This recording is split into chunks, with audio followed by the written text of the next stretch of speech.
జానపదం కొత్త ఆట నేర్చిందా పాపలాంటి లేత పదం పాఠశాలగా కూనలమ్మ జానపదం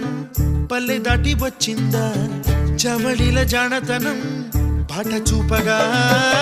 కుంచెలో దాగే చిత్రాలు ఎదురొచ్చేలా